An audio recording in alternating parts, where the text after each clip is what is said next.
সাথী বন্ধুরা, বাংলা বাঁচাও যাত্রা বামপন্থী গণসংগঠনগুলির ডাকে উত্তরবঙ্গ থেকে যে যাত্রা শুরু হয়েছে, আগামী 7 তারিখ আমাদের জেলা পশ্চিম বর্ধমানে সেই পদযাত্রা প্রবেশ করবে। 7 থেকে 15 এই পদযাত্রা পশ্চিম বর্ধমানে বিভিন্ন প্রান্তের বিভিন্ন এলাকা পরিক্রমা করবে।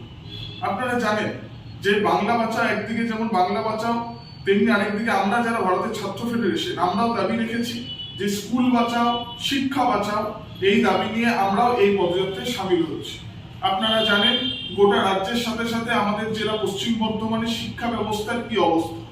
আজকে গোটা দুর্গাপুরে একদিকে যেমন বেসরকারি স্কুলগুলো তাদের ইচ্ছা মতন ফিজ নিয়ে তারা যেমন গড়ে উঠেছে, তেমনি আরেকদিকে সরকারি স্কুলগুলো আমাদের দুর্গাপুর, আমাদের পশ্চিম বর্ধমান গোটা জেলায় সরকারি স্কুলগুলোর বেহাল অবস্থা।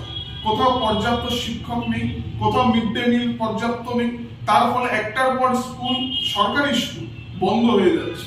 তার ফলে গোটা রাজ্যে আমরা রাজ্যের সাথে সাথে গোটা পশ্চিম বর্ধমান জেলায় স্কুল ছুটের সংখ্যা ধীরে ধীরে বাড়ছে। আপনারা দেখেছেন যে বিগত মাধ্যমিক উচ্চ মাধ্যমিক পরীক্ষায় প্রায় শতাধিক ছেলে মেয়ে তারা আমাদের জেলায়, আমাদের পশ্চিম বর্ধমান জেলায় তারা হচ্ছে মাধ্যমিক উচ্চ মাধ্যমিকে এবছর পরীক্ষায় সেই বছর পরীক্ষায় বসেনি। এই স্কুল ছুটের সংখ্যা দিনের পর দিন গোটা রাজ্যের সাথে সাথে আমাদের জেলাতেও বাড়ছে। এর জন্য আমরা এই যাত্রায় সামিল হব। এছাড়াও একদিকে যেমন স্কুলের বেহাল অবস্থা, তেমনি কলেজগুলোর অভ্যন্তরে আমাদের জেলায় যে সমস্ত কলেজগুলো আছে, সেই সমস্ত কলেজগুলোর মধ্যে দীর্ঘদিন ধরে ছাত্র সংসদ নির্বাচন না হওয়ার ফলে একটা গণতান্ত্রিক পরিবেশ নেই।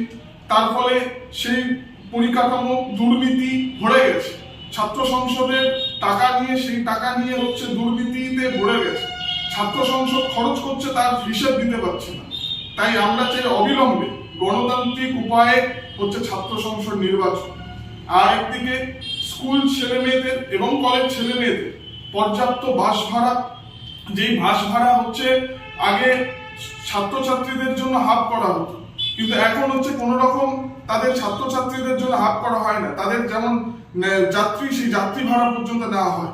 আমরা চাই অবিলম্বে স্কুল এবং কলেজের ছেলে মেয়েদের জন্য বাসের ভাড়া হাফ করানো।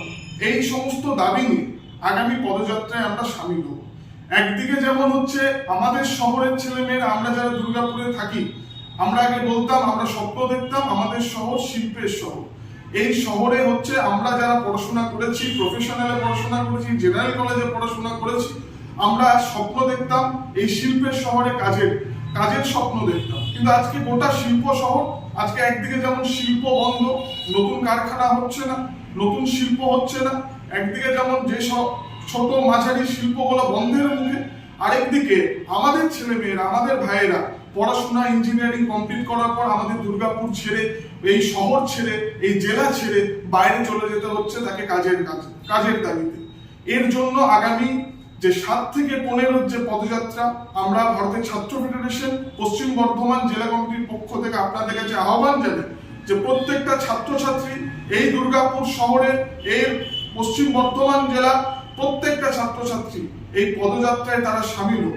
একদিকে যেমন স্কুল শিক্ষা বাঁচাও এই আন্দোলন আমাদের স্লোগান মুখে থাকবে, আরেকদিকে হচ্ছে শিক্ষার শেষে যে কাজের দাবি, যে কাজের দাবি আমাদের ছেলে মেয়েরা আমাদের শহর, আমাদের জেলায় যেন কাজ পায়, যেন শহর ছেড়ে, জেলা ছেড়ে তাদের অন্যত্র কাজের জন্য যেতে না হয়, তার দাবি নিয়ে আগামী দিনের পদযাত্রায় আমরা প্রত্যেকে সামিল হব।